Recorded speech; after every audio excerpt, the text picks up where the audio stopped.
by Carroll Quigley. Chapter 12. The Policy of Appeasement, 1931 to 1936. Introduction. The structure of collective security, which had been so imperfectly built after 1919 by the victorious powers, was destroyed completely in the 8 years following 1931 under the assaults of Japan, Italy, and Germany. These assaults were not really aimed at the collective security system, or even at the peace settlements, of which it was a part. After all, two of the aggressors had been on the winning side in 1919. Moreover, these assaults, although called forth by the World Depression, went far beyond any reaction to the economic slump.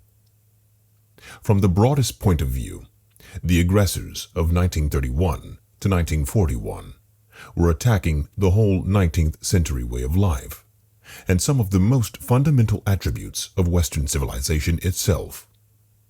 They were in revolt against democracy, against the parliamentary system, against laissez-faire and the liberal outlook, against nationalism, although in the name of nationalism, against humanitarianism, against science, and against all respect for human dignity and human decency.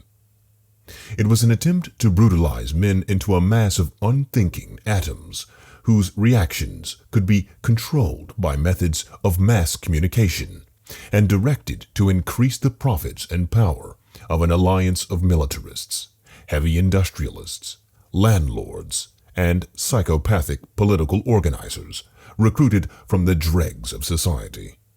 That the society which they came to control could have created such dregs, men who were totally untouched by the traditions of Western civilization, and who were restrained by no social relationships at all, and that it could have allowed the militarists and industrialists to use these dregs as an instrument for seizing control of the state raise profound doubts about the nature of that society and about its real allegiance to the traditions to which it paid lip service. The speed of social change in the 19th century, by quickening transportation and communications, and by gathering people in amorphous multitudes in the cities, had destroyed most of the older social relationships of the average man, and by leaving him emotionally unattached to neighborhood, parish, vocation, or even family, had left him isolated and frustrated.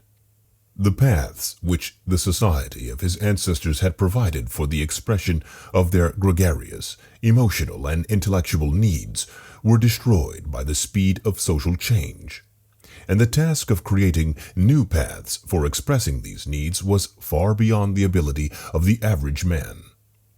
Thus, he was left with his innermost drives unexpressed, willing to follow any charlatan who provided a purpose in life, an emotional stimulus, or a place in a group.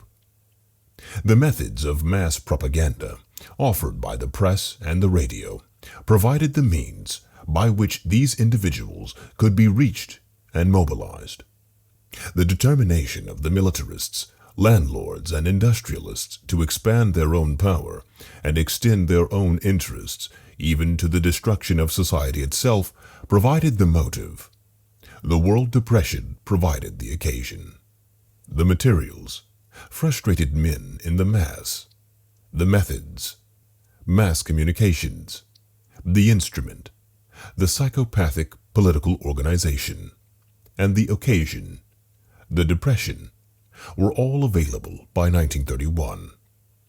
Nevertheless, these men could never have come to power or come within a measurable distance of destroying Western civilization completely if that civilization had not failed in its efforts to protect its own traditions, and if the victors of 1919 had not failed in their efforts to defend themselves.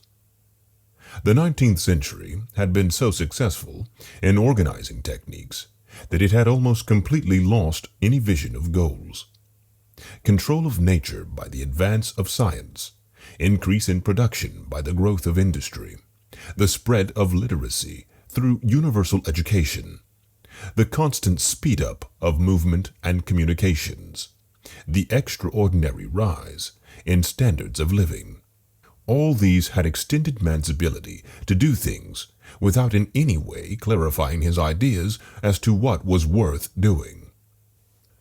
Goals were lost completely, or were reduced to the most primitive level of obtaining more power and more wealth. But the constant acquisition of power or wealth, like a narcotic for which the need grows as its use increases, without in any way satisfying the user, left man's higher nature unsatisfied. For the past of Western civilization, as a result of the fusion of classical, Semitic, Christian, and medieval contributions, there had emerged a system of values and modes of living which received scant respect in the 19th century, in spite of the fact that the whole basis of the 19th century, its science, its humanitarianism, its liberalism, and its belief in human dignity and human freedom, had come from this older system of values and modes of living. The Renaissance and Reformation had rejected the medieval portion of this system. The 18th century had rejected the value of social tradition and of social discipline. The 19th century rejected the classical and the Christian portion of this tradition, and gave the final blow to the hierarchical conception of human needs. The 20th century reaped where these had sown. With its tradition abandoned and only its techniques maintained, Western civilization, by the middle of the 20th century, reached a point where the chief question was, can it survive? Against this background, the aggressive powers rose after 1931 to challenge Western civilization, and the satisfied powers, which had neither the will nor the desire to defend it. The weakness of Japan and Italy from the point of view of industrial development or natural resources made it quite impossible for them to have issued any challenge unless they were faced by weak wills among their victims. In fact, it is quite clear that neither Japan nor Italy could have made a successful aggression without the parallel aggression of Germany. What is not so clear, but is equally true, is that Germany could have made no aggression without the acquiescence, and even in some cases the actual encouragement of the satisfied powers, especially Britain. The German documents captured since 1944 make this quite evident.